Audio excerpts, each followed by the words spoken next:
Hello, my wonderful friends. It's David Ault, and welcome to The Gathering.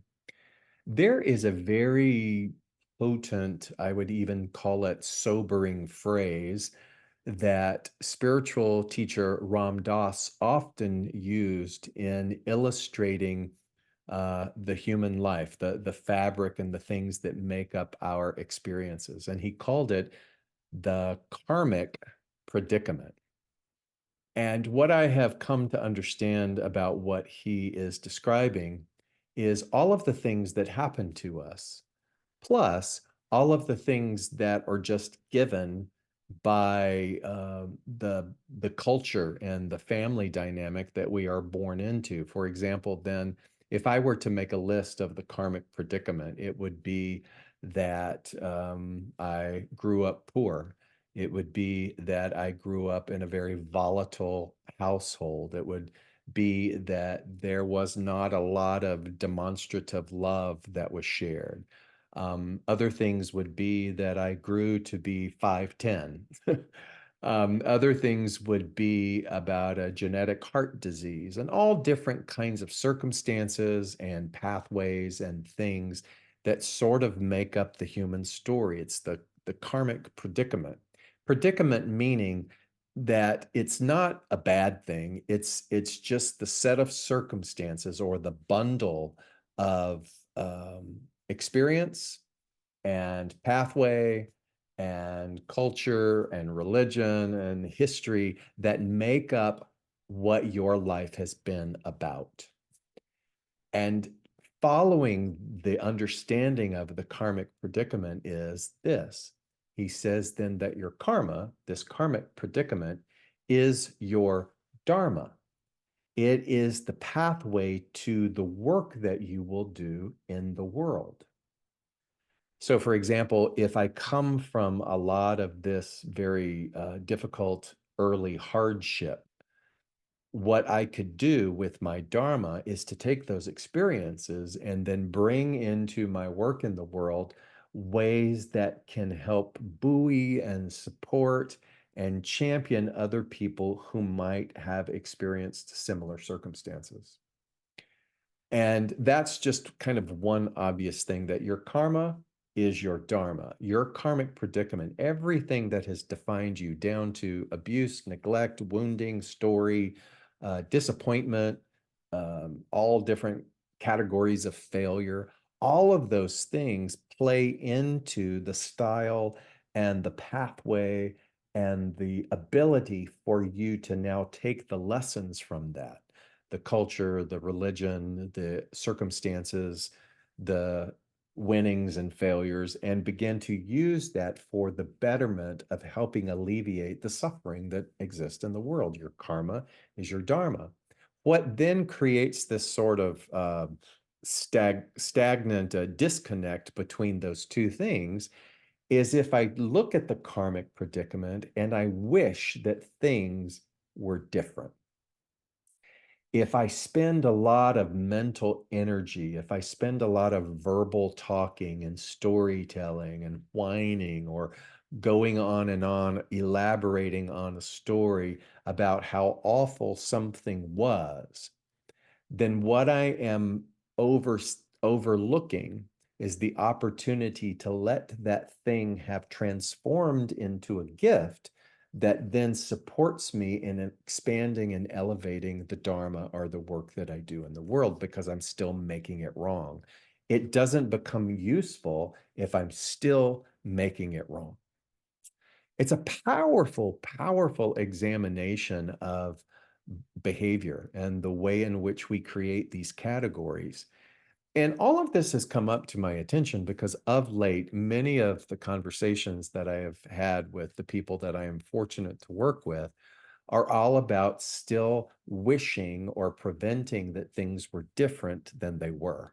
Or, for example, of late, there has been a lot of I'm not ready to lose this person. I'm not ready for things to change, meaning aging and ability. I'm not ready to lose what we have. And so by focusing on that and repeating that over and over, then there's no presence, there's no being in the now to cherish whatever is taking place, or the the companionship or the presence of the person where they are right now. There's too much mental activity in wanting to change or leapfrog over an inevitable process or prevent it all together.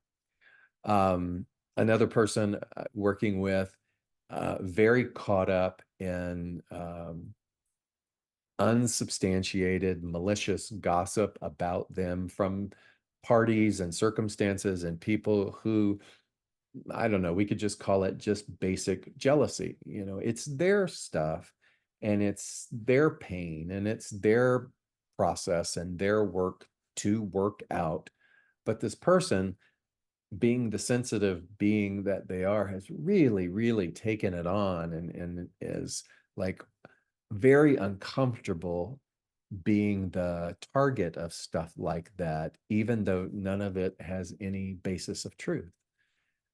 Even that, wishing that that had never happened. What does something like that? That's a karmic predicament of being a target about malicious gossip that's untrue. What does something like that lend itself into the way in which one has their Dharma in the world to bring peace and understanding and to help alleviate suffering?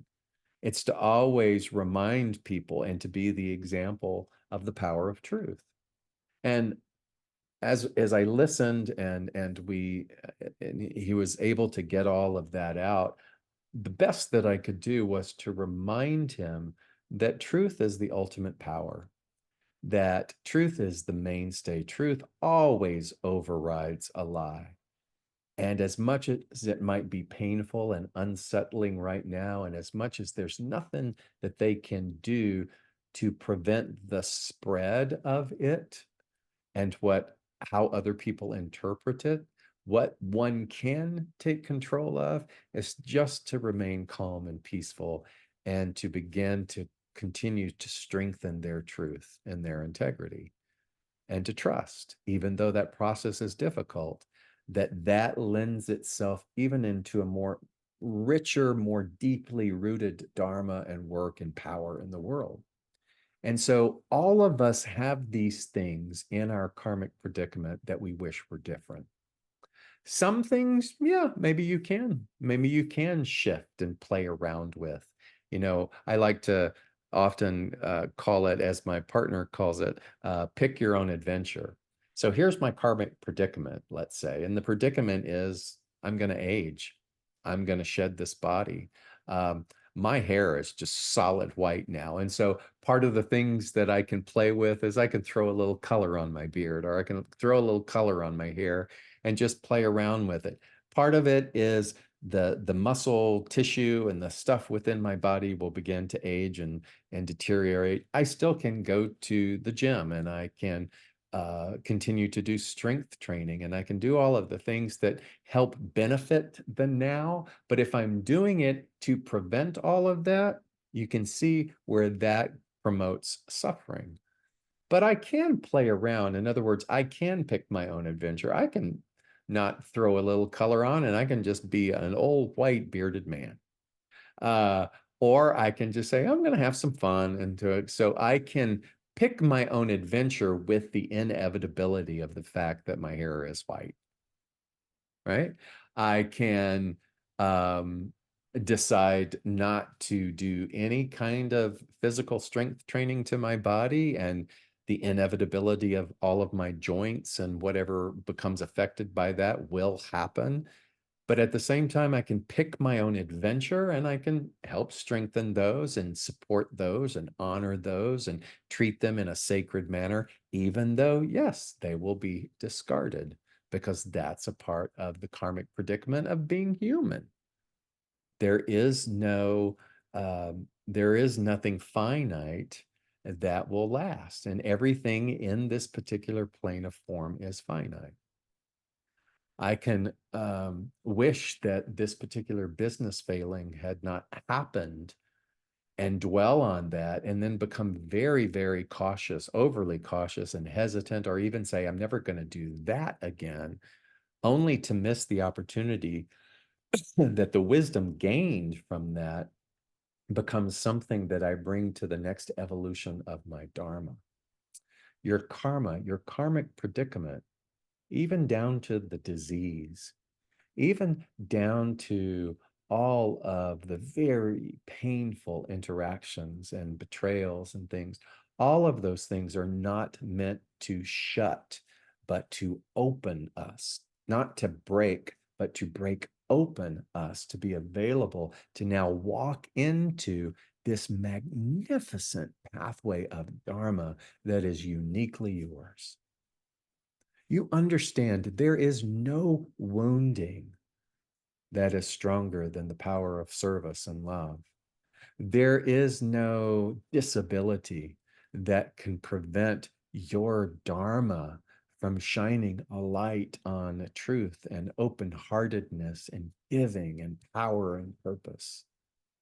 There's nothing, not even an aging body, that can stand in the way of continuing to be a light agent, a change agent within the years and the breaths that we have left in the pathway of our Dharma. And so your Dharma, then, here's the beautiful thing about the Dharma. The Dharma, you could say, is infinite in the way in which you decide to pick your own adventure. All of the things that we wished we had never happened are actually gifts. All of the people that we wish we had never interacted with were all wisdom teachers. Our karma, the karma predicament, everything that we've been given in order to work with the soup, in order to know how to serve us and the collective us and the Dharma. May you begin to sort of perhaps make a little list. You know, I tell people to write some things down about all the things that you wish were different. And if it's possible, one by one, to begin to hear what my first spiritual teacher, my spiritual mama, Louise Hay, would tell me all the time. And that is to be open to honoring the entirety of your journey. At first, it just went in one ear and out the other. And she kept saying it. And sometimes she said it quite sternly to me in those moments where the pity party was prolonged, perhaps a little bit too long. You know, there were things in my show business years where I was up for a couple of really big things. They would have completely taken me on a different trajectory in this life. And I didn't get them. And in that moment of deep disappointment, I mean, deep disappointment, where I wished my whole life had been different because the results would have been different, she just came right back and said, you must learn to honor the entirety of your journey. And can I be honest? If I had gotten those things, I don't know if I would still be here.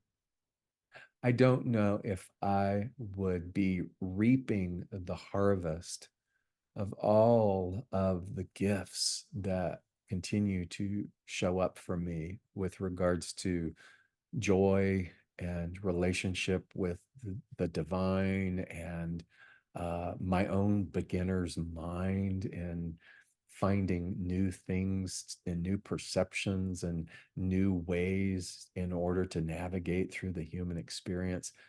I would not be sharing in a deep, profound love. I just don't believe that I would have gotten this far. And so, yes, hindsight is 2020, but why wait or why prolong any type of suffering? Begin to look at every single thing, every single thing. And yes, I know there are some big things that we push in the very back part of the closet that we never want to talk about or bring to light again. But you know, all of it is a part of the karmic predicament. There's no better time to bring the shame to light. There's no better time to bring the regret front and center.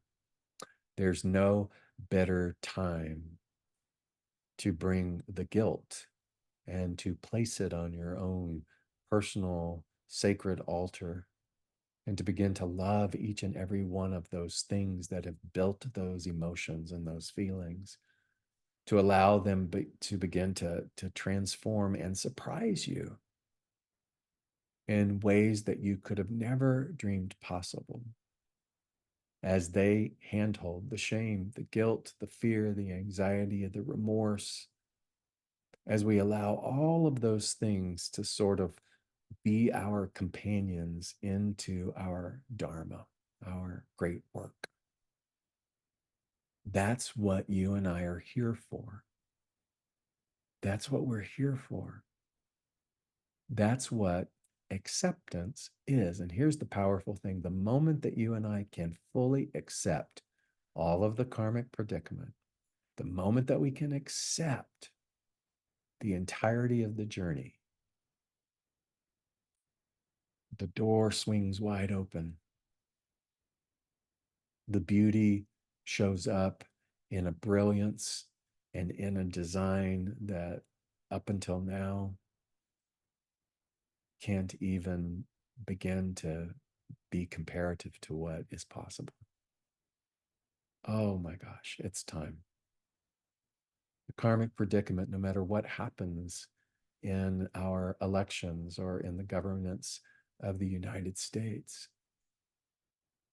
the Dharma still calls, and you and I will still serve, and there will still be expansion, because truth, truth, truth, truth can never be veiled or covered or hidden. Much love, my friend. Here's to a beautiful dharmic journey for you.